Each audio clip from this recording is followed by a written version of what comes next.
Hello and welcome to कौशल पंजी। कैसे हैं दोस्तों? आशा करते हैं स्वस्थ होंगे, मस्त होंगे और स्टडी में लगे हुए होंगे। तो इस वीडियो में हम आज से एक नई सीरीज़ शुरू करने वाले हैं, जिसके तहत हम बीटीएससी के लिए ट्रेड थ्योरी पढ़ेंगे। बीटीएससी जो कि लगातार वैकेंसियाँ पर वैकेंसियाँ दे रही है आईटीआई स्टूडेंट्स के लिए। ठीक है, तो इसके लिए हम ट्रेड थ्योरी पढ़ने का काम करेंगे। ट्रेड थ्योरी चाहे आप वर्क इंस्पेक्टर के लिए पढ़िए या पंप ऑपरेटर के लिए पढ़िए, या फिर फ़िलहाल जो इंस्ट्रक्टर की वैकेंसी आई है 15 अप्रैल को जो रिलीज़ हुई है आज ही, तो इसके लिए पढ़िए। इसमें ये सभी के लिए कारगर होगा। तो मैं जो बुक्स का सलूशन कराने जा रहा हूँ वो यूथ कंपटीशन टाइम्स का है, तो इसका सलूशन मैं कराऊंगा। इसमें ट्रेड थ्योरी के अंतर्गत जो भी क्वेश्चंस हैं, जो थ्योरी है, उसको मैं आप लोगों के बीच रखूँगा। ये 2026 के लिए है। बीटीएससी जितना भी स्टडी मटेरियल है वो सब पढ़ेंगे। तो इसके अंतर्गत हम पहले फीटर ट्रेड को कंप्लीट करेंगे। फीटर ट्रेड और मशीनिस्ट दोनों का जो ट्रेड थ्योरी है वो सेम ही होता है, तो ये दोनों कंप्लीट करेंगे। वायरमैन, इलेक्ट्रीशियन, और फिर जो मैथ और जो जीके है इसको भी कंप्लीट करेंगे। फ़िलहाल मैं आपको इसका सिलेबस बता दूं कि इस बुक का सिलेबस क्या है। तो इस बुक में पहले फीटर या मशीनिस्ट का दिया हुआ है। मैंने आपको कहा था फीटर और मशीनिस्ट दोनों मैकेनिकल है, तो मैकेनिकल ट्रेड का जो दोनों ट्रेड का ट्रेड थ्योरी लगभग सेम ही होता है। तो इसमें जो जितनी भी ये चैप्टर्स हैं ये सभी कंप्लीट करेंगे। आज हम प्रयास करेंगे कि पहले चैप्टर को पढ़ लिया जाए, जो कि है व्यावसायिक सुरक्षा एवं स्वास्थ्य। ठीक, इसके बाद इलेक्ट्रीशियन और वायरमैन ट्रेड को पढ़ेंगे, उसका भी जो है वो सिलेबस है। लेकिन सबसे पहले हम जानने का प्रयास करते हैं कि ये जो वर्क इंस्पेक्टर है इसका जो सिलेबस है वो क्या है। इसके सिलेबस में बताया गया है कि चयन प्रक्रिया, सिलेक्शन प्रोसेस जो होगा वो सीबीटी के माध्यम से होगा। कंप्यूटर बेस्ड टेस्ट होगा, एक लिखित परीक्षा होगा जिसमें 100 अंक रहेंगे। ठीक है, इसके बाद जो सीबीटी होगा उसमें क्या रहेगा, 100 अंक रहेगा। कितने अंक रहेंगे? 100 अंक। उसमें से जो भी है 2 घंटे का ये पेपर होने वाला है, और इसमें एमसीक्यूज क्वेश्चन रहेंगे। ठीक, और इसमें जो ट्रेड का क्वेश्चन रहेगा वो क्या रहेगा, पहले रहेगा फीटर ट्रेड से 20 क्वेश्चन रहेगा। ट्रेड थ्योरी की बात कर रहा हूँ। फिर मशीनिस्ट से 20 क्वेश्चन रहेंगे। फिर सॉरी 20 नहीं, 15 फीटर से, 15 मशीनिस्ट से, 15 इलेक्ट्रीशियन से और 15 वायरमैन से, यानी कि कुल मिलाकर 60 नंबर आपको ट्रेड थ्योरी से पूछा जाएगा। ठीक, उसके बाद मैथ से पूछा जाएगा 20 नंबर, जो कि बीएसबी के स्तर का रहेगा, मतलब कि बिहार बोर्ड का जो मैथ है उससे 20 नंबर का मैथ पूछा जाएगा। फिर 20 नंबर का जीके पूछा जाएगा। ठीक,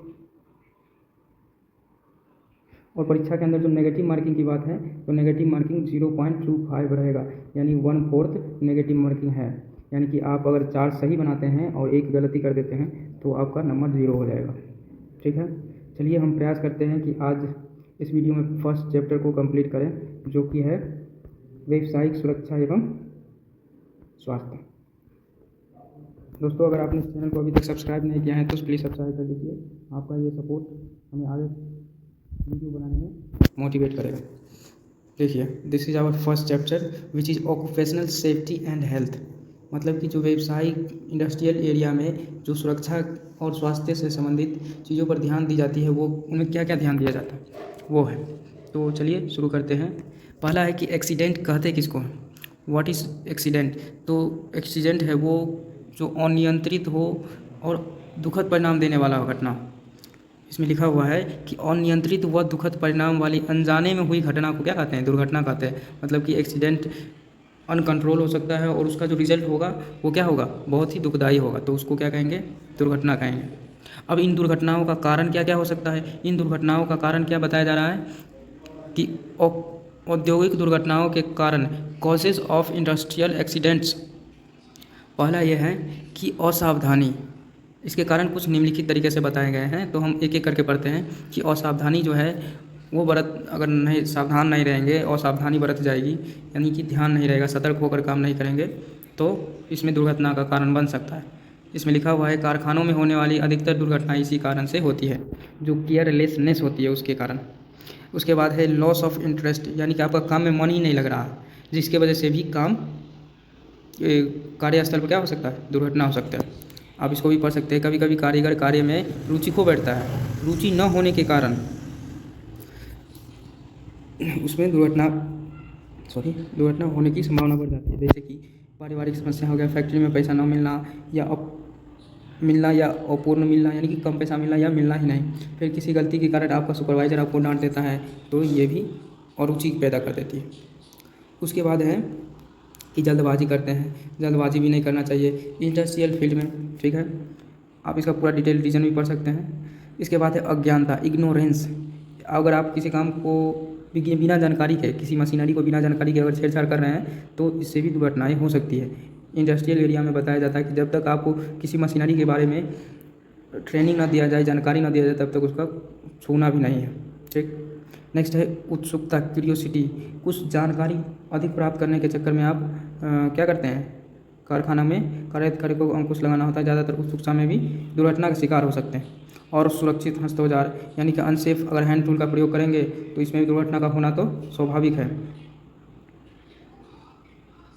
फिर अगला रीज़न है कि असुरक्षित पहनावा, अनसेफ ड्रेस। आपका जो ड्रेस होना चाहिए वो सेफ्टी के अकॉर्डिंग होना चाहिए। आपकी जो असुरक्षित अभिविन्यास, अनसेफ लेआउट, ठीक है। इसमें बताया गया है कारखानों में विभिन्न मशीनें लगाने के समय उनके लिए अपर्याप्त स्थान होने के कारण दुर्घटना घट सकती है, ठीक है। नेक्स्ट कह रहा है कि काम करने का गलत तरीका, working method, wrong working method, यानी कि गलत तरीके से काम करना, जो सही उसका मानक रूप है, यानी कि उसका एक स्टैंडर्ड फॉर्म होता है कोई भी काम करने के लिए इंडस्ट्रियल फील्ड में, तो उसको उसी रूल के तहत करना चाहिए। फिर कह रहा है कि स्वच्छता की कमी, अगर आप स्वच्छ नहीं रखते हैं अपने मशीन को तो उसमें भी दुर्घटना हो सकता है। अनुशासन की कमी रहेगी, लैक ऑफ डिसिप्लिन, प्रकाश की अनुचित व्यवस्था, इम्प्रॉपर अरेंजमेंट ऑफ लाइट, ये सब क्या है, दुर्घटना के कारण है। फिर है अस्वस्थता या थकान, अगर आप अस्वस्थ हैं और थकान महसूस कर रहे हैं तो भी अगर आप काम पर चले गए तो इसमें तो दुर्घटना हो गई ही होगी, इसीलिए ऐसा नहीं करना चाहिए।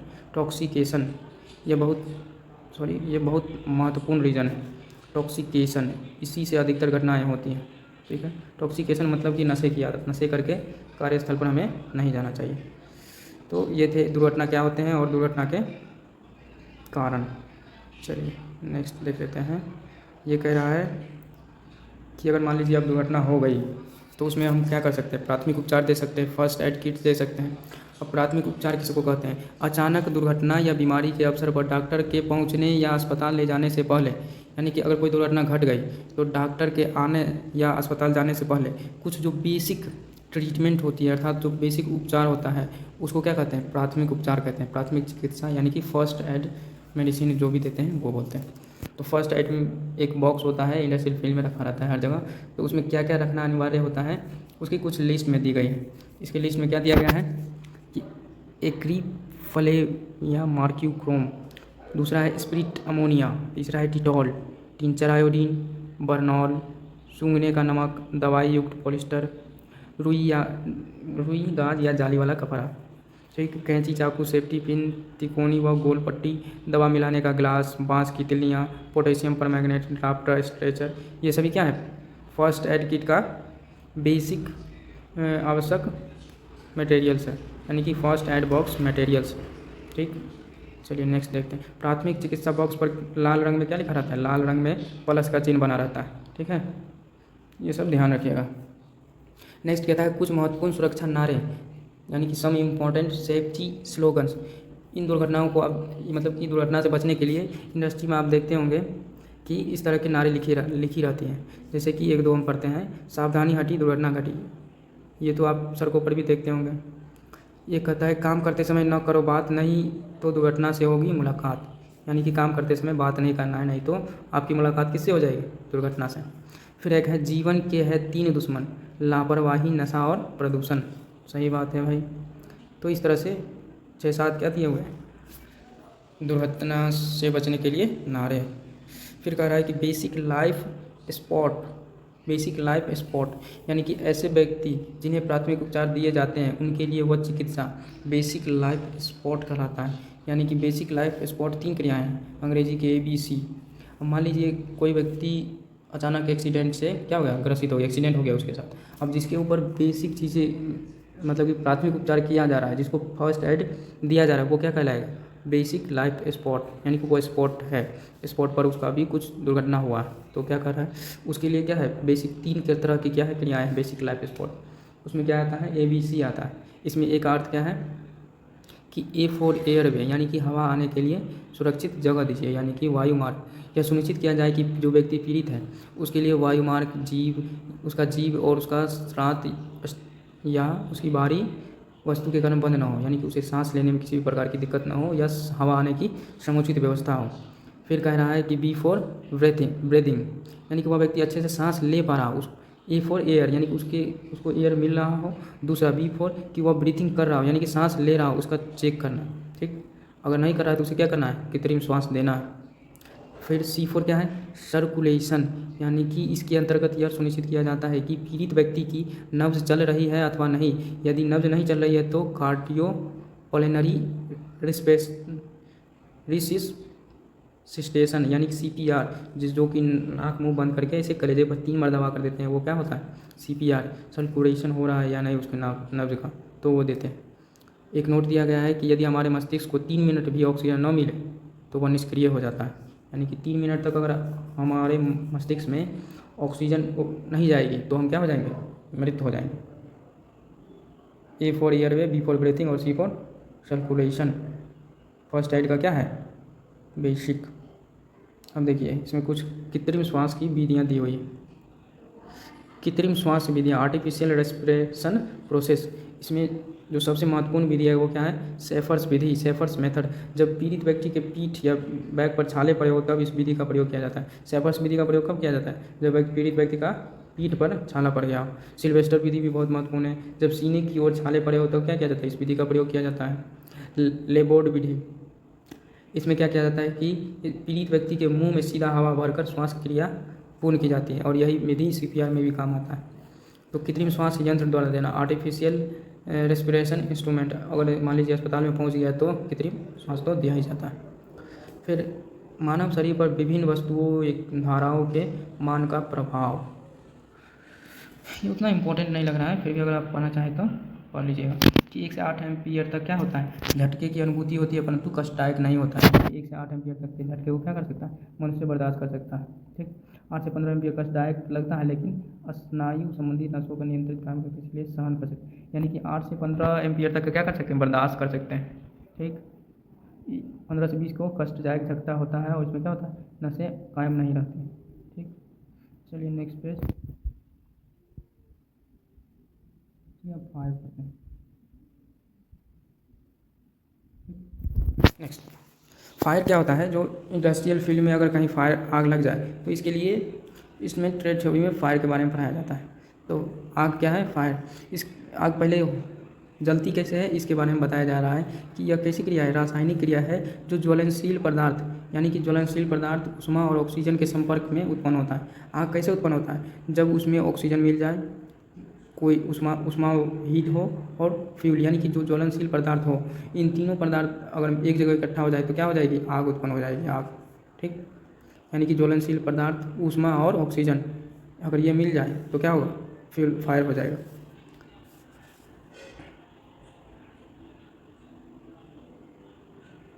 देखिए आग लगने के कारण क्या है, बिजली के तार का कनेक्शन ढीला होना, तेज चलने वाले पार्ट में तेल का ना होना, तेल से सने चिथड़े जगह जगह पर बिखरे होना, कारखानों में धूम्रपान करने से, बिजली के तार पर ओवरलोड, बिजली में शॉर्ट सर्किट, ये सब कारण है। ठीक है, कैसी लगती है, मेन हमें क्या है, आग के प्रकार और आग को कैसे बुझाना है वो जानना।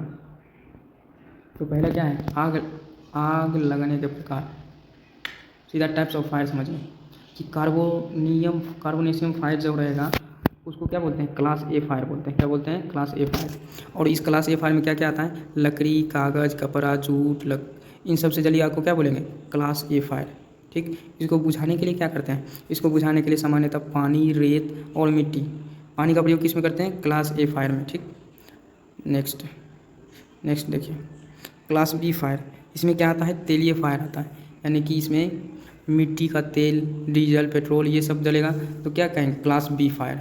ठीक, और क्लास B फायर को कैसे बुझाया जाता है, CO2 फायर एक्सटिंग्यूशर, जो जिसमें कार्बन डाइऑक्साइड का फायर एक्सटिंग्यूशर होगा, उससे क्या किसको बुझाएगा, क्लास B फायर को। ठीक, अब देखिए क्लास C फायर के बारे में देखते हैं। क्लास C फायर क्या है, गैसीय फायर है, यानी कि गैस से जो आग लगता है, प्रोपेन, ब्यूटेन या LPG हो, मतलब कि जितना भी गैस का फायर है वो क्या होता है, क्लास C फायर। तो इसमें क्या करते हैं, CO2 हेलेन, CO2 से वाले फायर एक्सटिंग्विशर से भी बुझा सकते हैं, और एक हेलेन फायर एक्सटिंग्विशर आता है वो उससे भी बुझा सकते हैं। ठीक, नेक्स्ट क्लास डी फायर, इसमें क्या होता है, इलेक्ट्रिक फायर होता है, बिजली के तार से या उसके उपकरण से, बिजली के उपकरण से अगर आग लग जाती है तो क्या होता है, इलेक्ट्रिक फायर। इसको बुझाने के लिए क्या प्रयोग करते हैं, CTC, फायर एक्सटिंग्विशर का प्रयोग करते हैं। ठीक है, इसमें सूक्ष्म रेत का भी प्रयोग किया जा सकता है। ये सब ध्यान रखने की चीज़ें ऑब्जेक्टिव में पूछा जा सकता है। अग्निशामक को चलाना, देखिए पहले हम देखते हैं, आपको एक चीज़ दिखाते हैं। नीचे देखिए, क्लास ए फायर को मान लीजिए, क्लास ए फायर मान लीजिए ठोस पदार्थ में लगता है, जैसे लकड़ी, कागज, कपड़ा, कूड़ा इसमें। क्लास बी फायर किस में लगता है, ऑयल में लगता है। ठीक, क्लास सी फायर किस में लगता है, गैस में लगता है। और क्लास डी फायर किस में लगता है, इलेक्ट्रिक में लगता है। ठीक, और एक क्लास के फायर अलग से आती है जो कि किचन से लगता है, यानी कि कुकिंग फूड हो गया, कुकिंग ऑयल हो गया, उन सब चीज़ों में जब लगती है आग तो क्या कहते हैं, किचन फायर। ठीक, नेक्स्ट, अब मान लीजिए आपको फायर एक्सटिंग्विशर चलाना है तो उसको कैसे चलाएंगे, उसके लिए एक बेसिक रूल दिया गया है जिसको बोलते हैं पास। पास मतलब P for pull, A for aim, S for excuse, S for sweep, यानी कि पहले खींचिए, फिर निशाना लगाइए, फिर दबाइए और इधर उधर घुमाते हुए आग की ओर फोकस करिए। ठीक, आग बुझाने का यंत्र, जो फायर फाइटिंग इक्विपमेंट होता है वो, तेज से भरी बाल्टी, इनका प्रयोग विद्युत से लगी आग बुझाने में किया जाता है, जैसा कि हम लोग अभी क्लास डी फायर में पढ़े हैं। ठीक, अब देखिए, Karachi CO2 type fire extinguisher, इसका प्रयोग किसमें किया जाता है, क्लास डी फायर का। इसी तरह से आप इसको पढ़ सकते हैं। नेक्स्ट मेन टॉपिक क्या है, चलिए इसको देखते हैं। अब है सुरक्षा, सेफ्टी, इसको मैं छोड़ रहा हूँ, आप चाहे तो इसको पढ़ सकते हैं। ठीक है, देखिए सुरक्षा क्या है, किसी भी अनचाही आकस्मिक दुर्घटना को जो किसी भी व्यक्ति या उसके आसपास के वातावरण को प्रभावित करती है उसे क्या कहते हैं, सुरक्षित रहना ही सुरक्षा कहलाता है। मतलब कि कोई अनचाही घटना होने वाली है, लेकिन अगर आप उसको रोक सकते हैं, उसके लिए पहले से तैयार रह सकते हैं, उसे क्या कहेंगे, सुरक्षा, सेफ्टी। ठीक, चलिए सुरक्षा का प्रकार क्या है, पहले स्वयं सुरक्षा, मशीन या जो टूल्स है उसका सुरक्षा, फिर साधारण वर्कशॉप सुरक्षा, यानी कि किसी भी इंडस्ट्रियल में पहले सेफ्टी फर्स्ट, यानी कि स्वयं की सुरक्षा करिए, फिर मशीन टूल से अगर उसकी सुरक्षा करिए, फिर वर्कशॉप की सुरक्षा करिए। सुरक्षा का जो क्रम है वो ये है। फिर बताया गया है कि विशेष व्यक्तिगत उपकरण, यानी कि पर्सनल प्रोटेक्टिव इक्विपमेंट, आपसे एक पूछा जा सकता है कि PPE क्या होता है, तो पर्सनल प्रोटेक्टिव इक्विपमेंट्स। ठीक, तो इसमें क्या आते हैं, हेलमेट आते हैं, इसको सेफ्टी हेलमेट बोलते हैं। सेफ्टी शू, यानी कि जो जूते होंगे वो जूते के सामने में क्या होगा, एक कप लगाएगा हार्ड स्टील का।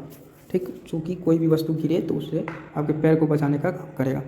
फिर स्वास्थ्य संबंधी उपकरण, आँख से चेहरा का ढकना, यानी कि जो वेल्डिंग का काम करता है उसके लिए बताया। कान, यानी रसीम, जितना भी साउंड आता है उसके लिए आप अपने कानों को सुरक्षित रखें। सुरक्षा कपड़े तथा पूरा कवर, चश्मा, दस्ताने, ये सब जो है वो क्या है, PPE किट्स हैं, पर्सनल प्रोटेक्टिव इक्विपमेंट्स। ठीक, इसमें फिर दिया गया है आँख को सुरक्षित रखने के लिए क्या है, सिर को सुरक्षित रखने के लिए हेलमेट, एक सेकंड, हेलमेट, कटोर हेड नेट और कैप्स, ये सब क्या है, सिर को सुरक्षित रखने के लिए, सांस लेने के लिए, शरीर के लिए, ये सब आप दे सकते हैं। फिर हम आते हैं सुरक्षा चिन्ह, सेफ्टी साइंस। जो सेफ्टी साइन है क्या है, सुरक्षा चिन्ह हमें संभावित खतरे के बारे में चेतावनी देता है। इन चिन्हों को उनके आकार और रंग के द्वारा क्या कर सकते हैं, पहचान सकते हैं। सुरक्षा चिन्ह यानी सेफ्टी के जो संकेत हैं वो क्या, कितने प्रकार के होते हैं, निषिद्ध, प्रोहिबिशन साइंस, अनिवार्य चिन्ह, मैंडेटरी साइंस, चेतावनी चिन्ह, वार्निंग साइंस, सूचनात्मक चिन्ह, इन्फॉर्मेशनल साइंस। चलिए इन सब के बारे में थोड़ा बहुत देखते हैं। पहला जो है प्रोहिबिशन साइन, यानी कि जो आपको जानकारी देता है कि इधर ऐसे नहीं करना है, जो मना करता है ऐसे, मतलब कि इन निश्चित चिन्ह को पहचानेंगे कैसे, तो इसके लिए क्या है, लाल रंग का बॉर्डर बना रहेगा और उसमें क्या रहेगा, ये मान लीजिए, एक सेकंड मैं बनाने का प्रयास करता हूँ। ये लाल रंग का एक बॉर्डर बना रहेगा और बीच में क्या रहेगा, क्रॉस लगा रहेगा। इसका बैकग्राउंड क्या रहेगा, वाइट रहेगा। तो इसे क्या कहेंगे, इसे कहेंगे निषिद्ध चिन्ह। ठीक, उसके बाद देखिए ये सब देख सकते हैं किस चीज़ के लिए मना किया गया है। यहाँ पर दौड़ने के लिए मना किया गया है, यहाँ पर सिगरेट पीने के लिए मना किया गया है। ठीक, पानी नहीं उजलना है, ये मना कर रहा है। ठीक, अब नेक्स्ट है कि अनिवार्य चिन्ह, मैंडेटरी साइन। अब मैंडेटरी साइन को कैसे पहचानेंगे, तो मैंडेटरी साइन का क्या रहेगा, जो ब्लैक बैकग्राउंड रहेगा वो रहेगा ब्लैक। ठीक, और उसके ऊपर एक वाइट, एक सेकंड यहाँ पढ़ लीजिए, इस वृत्ता का पहले तो कैसा रहेगा फिगर, वृत्ताकार, और नीली पृष्ठभूमि पर सफ़ेद चिन्ह रहेगा। उसका बैकग्राउंड नीला रहेगा और उसका चिन्ह कैसा बना रहेगा, सफ़ेद। आप देख सकते हैं ये सब क्या है, मैंडेटरी साइंस। फिर कह रहा है वार्निंग साइंस, सिग्ने जो चेतावनी चिन्ह है वो क्या है कि चेतावनी देने के लिए जो चिन्ह बनाया तो उसको क्या है चेतावनी चिन्ह। इसमें क्या है त्रिभुजाकार पीली पृष्ठभूमि रहेगा। जो त्रिभुज है इसमें येलो बैकग्राउंड पीछे से रहता है और उसमें चित्र बनाया हुआ रहता है, उसको क्या कहते हैं वार्निंग साइंस। जैसे कि यहाँ पर देखिए आग के जोखिम के लिए, बिजली के झटके के लिए, विष या खतरा के लिए, ठीक ओवरहेडेड खतरा के लिए, इन सब के लिए क्या है ये सब चेतावनी चिन्ह है कि इसमें इस तरह का कार्य नहीं करना। फिर नेक्स्ट आता है कि सूचनात्मक चिन्ह जिसमें कि जानकारी दी जाती है, ठीक है, उसको क्या कहते हैं इन्फॉर्मेशनल साइंस। जैसे इसको पहचानने के लिए क्या है कि संकेत वर्गाकार होते हैं, ठीक, इसका आकार कैसा रहेगा वर्गाकार, और इसमें हरा रंग रहेगा इसका, और इसकी पृष्ठभूमि पर क्या रहेगा सफ़ेद रहेगा। जो साइन रहेगा वो हरा रंग से बना रहेगा और उसका पृष्ठभूमि सफ़ेद रहेगा। मेन चीज़ इतना ध्यान रखना है। जैसे तो ये फर्स्ट किट अवेलेबल है ये दिखा रहा है, एग्जिट के लिए ये दिखा रहा है, ठीक, टेलीफोन के लिए, वेटिंग प्लेस, ड्रिंकिंग वाटर, ये सब क्या है इन्फॉर्मेशनल साइंस। नेक्स्ट है सॉफ्ट स्किल। सॉफ्ट स्किल क्या होता है व्यक्ति के अभिलक्षण जैसे सामाजिक शालीनता, उचित भाषा, व्यक्तिगत आदतें, बंधुत्व, सकारात्मकता, जो व्यक्ति को अनेक रूप में निखारती है, ठीक है, इसे क्या कहते हैं चारित्रिक कौशल, सॉफ्ट स्किल इसको कहते हैं, ठीक है। अब देखिए हम 5S का कॉन्सेप्ट देखने का प्रयास करते हैं, समझिएगा ठीक से। हर इंडस्ट्री में ये आपको बताया जाएगा अगर आप ट्रेनिंग के लिए जाएंगे समझेंगे तो। पहले क्या है कि सीडीओ यानी कि शॉर्ट करना, छंटाई करना, ठीक है, फालतू के वस्तुओं को हटा देना। फिर है सेशन यानी कि क्रम निर्धारित करना, सेट इन ऑर्डर। फिर है सीसो, ये सब जापानीज शब्द हैं, ठीक है।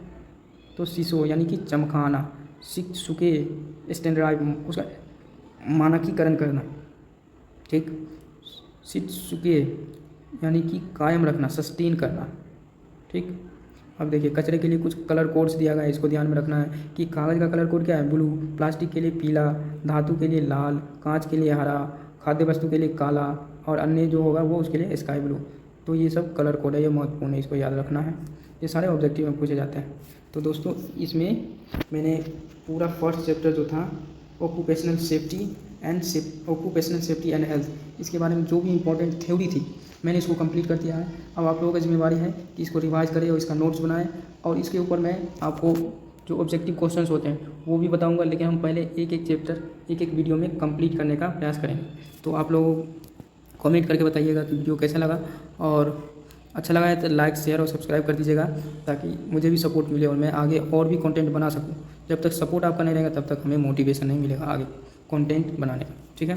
तो थैंक यू, स्वस्थ रहिए, मस्त रहिए और पढ़ाई में लगे रहिए। Thank you.